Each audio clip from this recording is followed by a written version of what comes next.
तुम में से जो भी इन 4 पैसों से कमरे को पूरा भर देगा, मैं उसे ही अपना उत्तराधिकारी बनाऊंगा।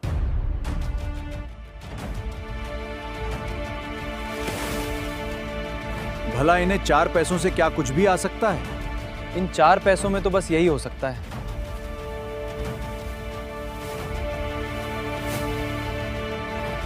तो बस यही हो सकता है।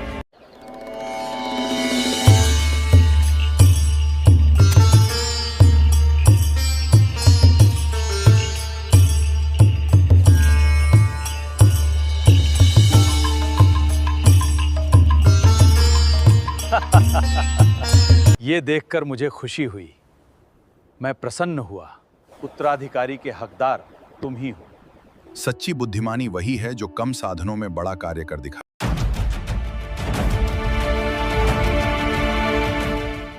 आत्मशोधना। एक राजा के 3 पुत्र थे। तीनों ही उसे समान प्रिय थे। पुत्रों को भी पिता के प्रति अगाध श्रद्धा, भक्ति एवं प्रेम था। प्रत्येक पिता को पुत्रों की उन्नति एवं सुख सुविधा का ध्यान रहता है। प्रति क्षण वे अपने संतान की उन्नति एवं शांति के विचार करते रहते हैं। राजा ने पुत्रों के आवास के लिए 3 भव्य कमरे बनाए और तीनों को पृथक पृथक रहने का आदेश दे दिया। तीनों भाई सुखपूर्वक अपना काल यापन कर रहे थे। बुढ़ापे की सीढ़ियों पर राजा चढ़ता जा रहा था। एक दिन उसने उत्तराधिकारी की नियुक्ति का निश्चय किया। तीनों पुत्रों को बुलाया। प्रत्येक पुत्र के हाथ में 4-4 पैसे दिए। साथ ही निर्देश दिया, इनसे ऐसी वस्तुएं खरीदो जिससे तुम्हारे कमरे पूरे भर जाएं। 4 पैसे में वस्तुएं खरीदकर कमरे को भरना सुगम कार्य नहीं था। तीनों के मस्तक चकराए। ऐसी कौन सी सस्ती वस्तु हो सकती है? इस बारे में तीनों ही चिंतन करने लगे। राजा का यह भी संकेत था कि आज ही यह कार्य संपन्न करना है तथा रात्रि में कमरों का मैं अवलोकन भी करूंगा। तीनों ही पुत्र अपने अपने कमरों में पहुंचे और विचार मग्न हो गए। बड़ा पुत्र सोचते सोचते झल्ला उठा। उसने अपने मन से ही कहा, पिताजी की बुद्धि सठिया गई है। 4 पैसे में भी कोई क्या कमरा भरा जा सकता है? अरे 4 पैसे के तो मजदूर भी नहीं मिलेंगे। व्यर्थ के परिश्रम से क्या प्रयोजन है? हां, कोई मुफ्त की मिलने वाली वस्तु से ही वो संभव हो सकता है। और बिना पैसे क्या मिल सकता है? गलियों का कूड़ा करकट ही इसके लिए उपयुक्त होगा। उसने तत्काल मजदूरों को बुलवाया और 4 पैसे मजदूरी देकर कूड़े से अपना भव्य भवन भरवा दिया। दूसरे पुत्र ने भी चिंतन करते हुए अपने से कहा, राज्य का गुरुतर दायित्व संभालते हुए पिताजी ने यह क्या तुच्छ सा आदेश दे दिया। 4 पैसे में इतने बड़े कमरे को भरा जाना क्या संभव है?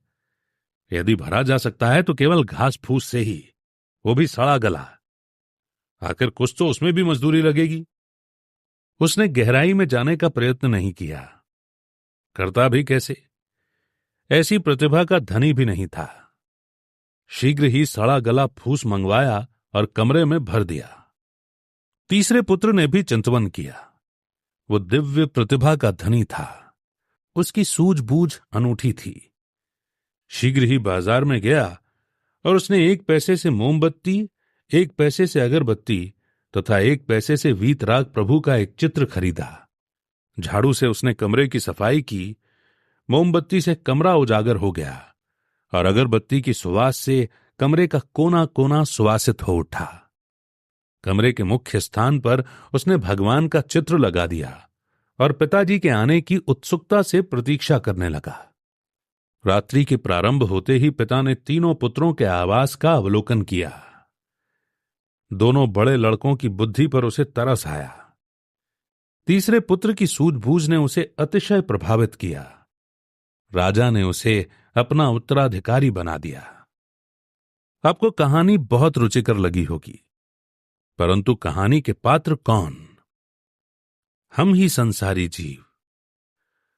4 पैसे मानव भव की 4 अवस्थाएं, बालपन, युवापन, प्रौढ़ एवं वृद्धावस्था। कमरा हमारा जीवन, आज्ञा देने वाले गुरु। गलियों के कूड़ा करकट हैं विषय वासना। जो अज्ञ प्राणी मानव भव की चारों अवस्थाओं को विषय कषाय रूपी कूड़ा करकट से भर अपने आत्मा रूपी निर्मल भवन को मलिन एवं दुर्गंधित कर रहा है। अज्ञानता के कारण मानव जीवन को व्यर्थ खो रहा है। घास फूस संसार के क्षणिक सुखों में मग्न होकर आलस्य एवं प्रमाद में बहुमूल्य जीवन के क्षणों को व्यतीत कर आत्मा रूपी भव्य भवन की शोभा को नष्ट कर रहा है। तीसरा व्यक्ति सुज्ञ, विचारशील एवं विवेकी है।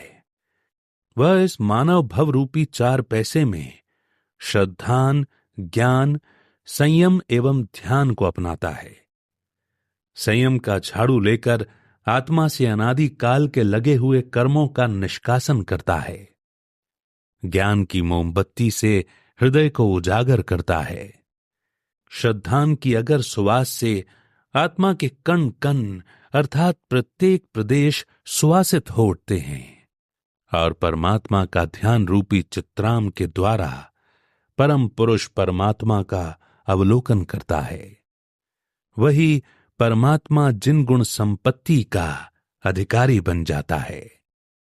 इसीलिए मानव भव को व्यर्थ में विषय वासना में नहीं खोकर सम्यक दर्शन, सम्यक ज्ञान एवं सम्यक चारित्र की उपासना करो तथा भव भव में उपार्जित कर्म कालिमा का प्रक्षालन करो।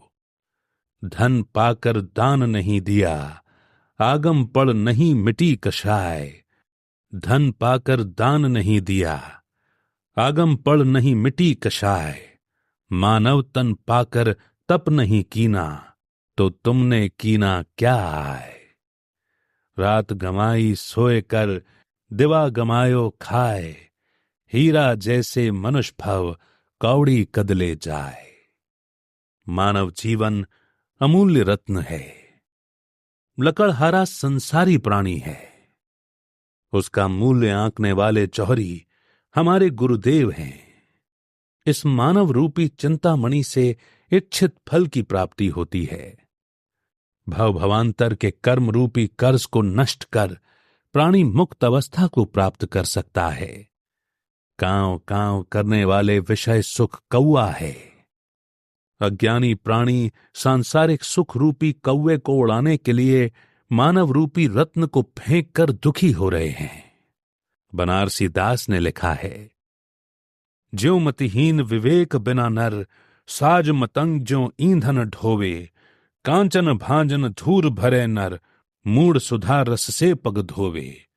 वे हित काग उड़ावन कारण, डारि उदधि मणि मूरख रौवे।